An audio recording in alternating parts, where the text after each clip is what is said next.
France 3 et ses éditions régionales sont les journaux télévisés qui inspirent le plus confiance en cette période de confinement. D'après le dernier baromètre IFOP janvier-février, 78% des téléspectateurs ont confiance en l'information régionale de France 3 devant toutes les autres chaînes d'information. On reste chez soi, on regarde l'info qui se passe près de chez soi. Alors pour en parler et pour fêter ça en quelque sorte, nous sommes avec Laurence Meyerfeld, directrice du bureau régional de France 3. Bonjour Laurence. Bonjour Philippe Vandel. Comment allez-vous, question rituelle, et surtout dans quelle région êtes-vous confiné? Est-ce que vous êtes au bureau ou chez vous d'abord? Alors en fait, j'ai installé un bureau chez moi, comme ça répond aux deux questions, et moi je suis en région bordelaise. Comment sont vos audiences télé? Elles sont formidables, mais en même temps, on va pas se féliciter d'avoir des audiences formidables quand tout le monde est chez soi et forcément regarde ou la télé ou un écran. Mais réellement, on a, par exemple, le journal de midi a gagné 500 000 téléspectateurs, celui du soir 800 000. Et on est à un truc de fou, mais c'est vrai pour d'autres médias, on est à 100 millions de visites au mois de mars sur le web. Ce qui est, pour les pages régionales, évidemment, ce qui est évidemment considérable. Mais pardonnez-moi, 100 millions de visites, avant le confinement, c'était combien de visites? On est passé, en gros, on a triplé, quoi, voilà. On est passé d'à peu près 30 millions à 100 millions, c'est considérable.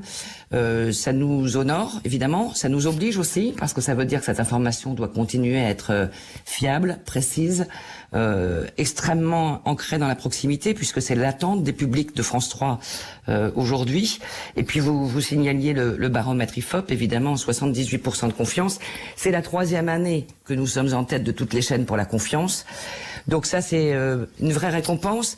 Et moi, je l'adresse aussi à tous les personnels aujourd'hui de France 3 qui sont sur le terrain ou en train de télétravail, qui continuent dans des conditions difficiles, comme pour vous, évidemment, qui continuent. C'est difficile pour tout le monde, vraiment. Et les gens sur le terrain font un boulot absolument formidable. Ils continuent leur boulot d'informer, et vraiment, je les remercie. Attention, Laurence Meyerfeld, j'ai une question très difficile, vous allez comprendre pourquoi. Parce que tous vos concurrents et confrères vous écoutent. Réponse à faire sans langue de bois. Qu'est-ce que les téléspectateurs trouvent chez vous sur France 3 qu'ils ne trouvent pas ailleurs? Ils trouvent eux-mêmes. Ils se regardent. France 3, c'est le miroir des régions, des territoires. Et donc, ils trouvent à la fois de l'information qui peut être de l'information politique, économique, sociale, comme on l'a un peu partout, mais régionalisée. Mais ils trouvent aussi les histoires du coin de la rue.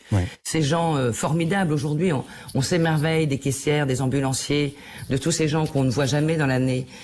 J'en passe, quand je dis que, évidemment, il y en a d'autres. De ces infirmières, de tous ces gens qui sont aujourd'hui au front de la pandémie. Eh bien, nous, c'est des gens qu'on voit le reste de l'année sur nos écrans.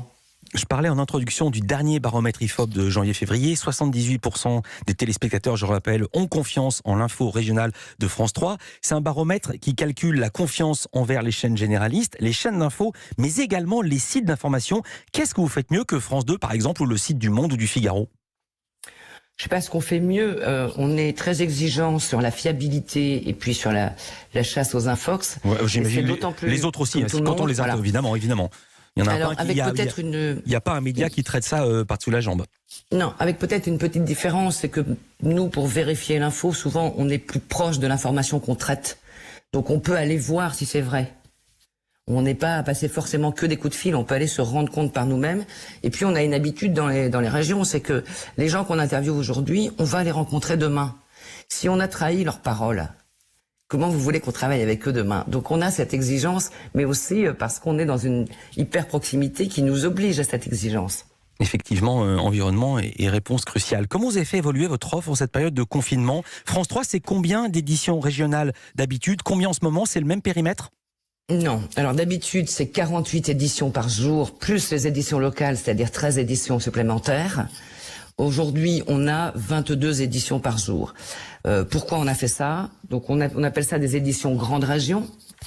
Dans une région, il peut y avoir 2-3 antennes qui d'habitude fournissent chacune 2 journaux, plus les éditions locales. Aujourd'hui, on a regroupé ça parce qu'évidemment, on a dû faire cohabiter 2 exigences, la sécurité et informer. Alors pour la sécurité, ce qui tombait le plus sous le sens, c'était d'avoir le moins de monde possible sur nos sites. Et une des solutions qu'on a trouvées, c'est que les régions qui avaient plusieurs antennes, en fait, ne fassent fonctionner qu'une seule régie et non pas 2 ou 3, ce qui permettait de mettre à l'abri les autres personnels. Et puis en plus, ça tourne, donc c'est pas toujours les mêmes qui travaillent. Donc aujourd'hui, on a effectivement des offres qui sont élargies du point de vue géographique et réduites du point de vue du nombre. Mais je vous le disais un petit peu tout à l'heure, ça ne nous nous a pas empêché de trouver notre public, évidemment, qui est dans une grande soif de savoir ce qui se passe autour de lui. On va l'entendre justement, on va entendre un extrait du 19-20 de Nouvelle-Aquitaine. Bonsoir à tous, bienvenue dans cette nouvelle édition commune aux rédactions de France 3 Aquitaine, Limousin et Poitou-Charentes. En voici les titres. Le désert de Collonges-la-Rouge en Corrèze, les professionnels du tourisme guettent avec impatience la reprise d'activité. Pendant ce temps, des élus réfléchissent et espèrent le monde d'après. C'est le cas de Jean-Luc Glaise, président du conseil départemental de Gironde. Il sera notre invité. La Rochelle, sans francophonie cet été. La menace que faisait peser le coronavirus et les consignes présidentielles obligent les organisateurs à donner rendez-vous en 2021. Qu'en est-il des autres festivals de Nouvelle-Aquitaine se tenant avant la mi-juillet? Tour d'horizon à suivre avec notre journaliste. Et donc on l'entend, c'est une édition commune à France 3 Aquitaine, Limousin, Poitou-Charentes. Est-ce qu'il y a encore des émissions en plateau à part les journaux ou là vous avez tout arrêté? Non, on a tout arrêté parce que, je vous l'ai dit, notre première préoccupation, c'est la sécurité. Donc on a même en plateau, on a le journaliste qui présente, mais tous les invités sont en duplex, comme je le suis aujourd'hui au téléphone avec vous, donc sont en duplex par Skype ou autre système. Non, c'est trop important aujourd'hui de privilégier la sécurité à la fois des salariés, mais aussi des gens qu'ils vont rencontrer. Ouais. Donc on a gardé sur le terrain que les reporters et sur les plateaux, on n'a que les présentateurs des journaux. Et ben c'est exactement ce qu'on fait ici à Europe, puisque je suis tout seul en plateau. Vous restez avec nous, Laurence Meyerfeld, directrice régionale de France 3. On vous retrouve juste après une courte pause.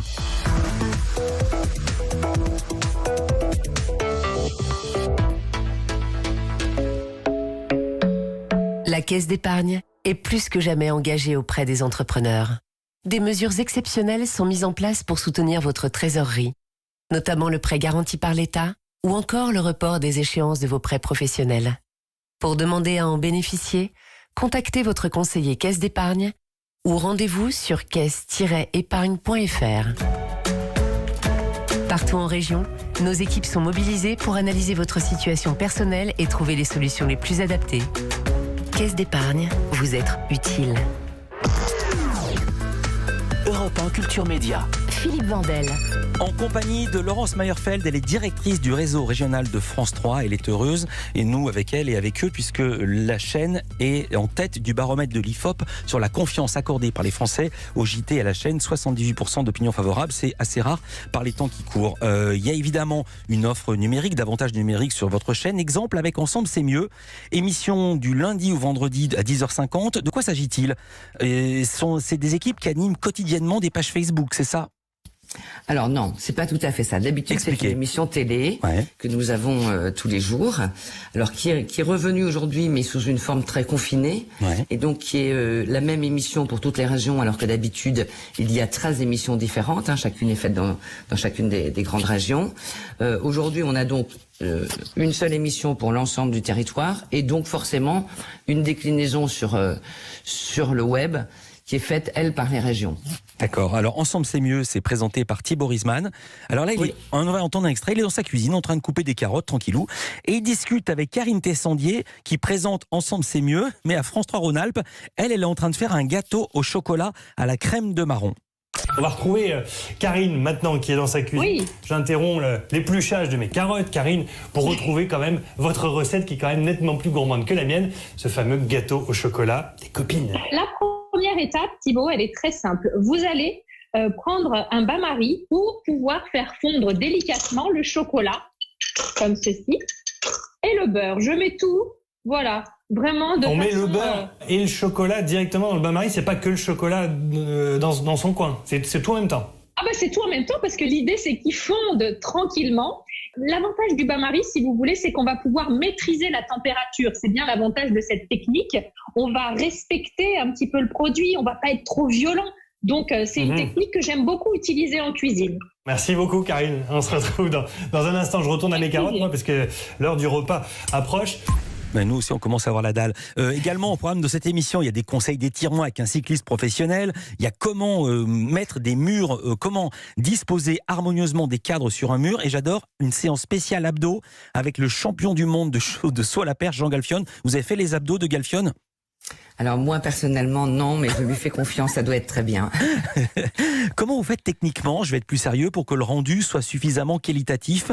Chaque présentateur se filme avec ses propres moyens, ou vous avez des équipes techniques que vous pouvez envoyer sur place? Comment ça se passe? Alors non, il n'y a pas d'équipe technique pour les mêmes raisons, évidemment. Donc chacun se filme avec ses propres moyens. En revanche, évidemment, c'est monté, réalisé sur un même lieu qui est aussi un lieu de télétravail, qui n'est pas dans nos emprises. Alors vous avez adapté des formats existants en version confinée. Est-ce que vous avez également créé des nouveaux formats, des formats pour le web ou les réseaux sociaux notamment? Et si oui, lesquels? Alors, on a surtout prévu 2 formats extrêmement importants. Un qui aura lieu le 22 avril à 23h30, qui s'appelle le concert des confinés, avec Jonas, Yael Naïm, Kali, qui est donc une proposition au départ de Centre Val de Loire, et puis qui est portée aussi par une société de production. Et là aussi, vous verrez, c'est des gens qui se filment, qui chantent ensemble, des chansons qu'on connaît tous en plus, donc c'est plutôt sympa.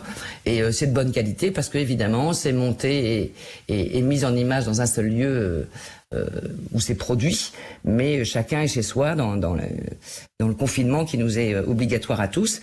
Et puis on prépare quand même un rendez-vous que tout le monde attend, c'est la dictée. Vous savez que cette fameuse dictée a un succès formidable, donc elle sera à l'antenne le 6 mai à 13h45, en mode confiné aussi, puisqu'on n'aura pas le choix.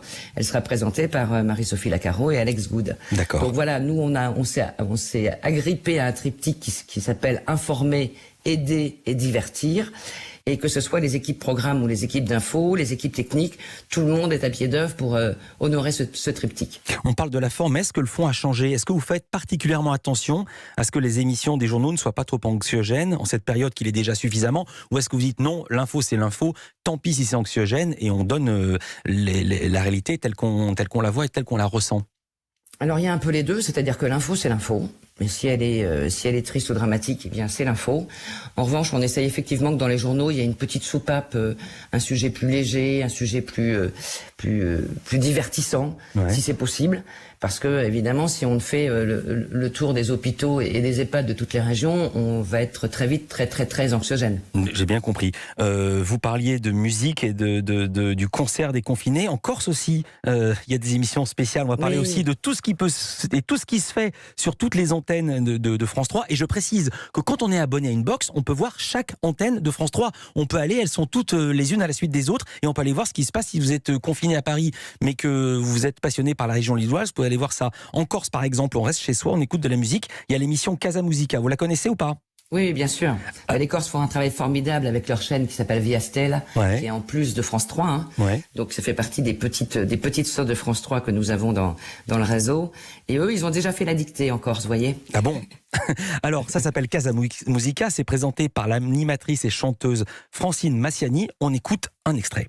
Coucou Jean-Charles. Salute, come stai? Va bene tu? Ça va, impeccable. In dove sei? Beh, sono a casa in Portivecchio. La giornata va abbastanza presto finalmente, tra i yogi così l'attività che noi facciamo insieme, facciamo appena in cucina e noi, e poi tanto scrivo, poi appena la chitarra. Vedi del ragno un brama di virtù, i tre colori, nero, bianco e blu, sonadora di udo mezz'ora.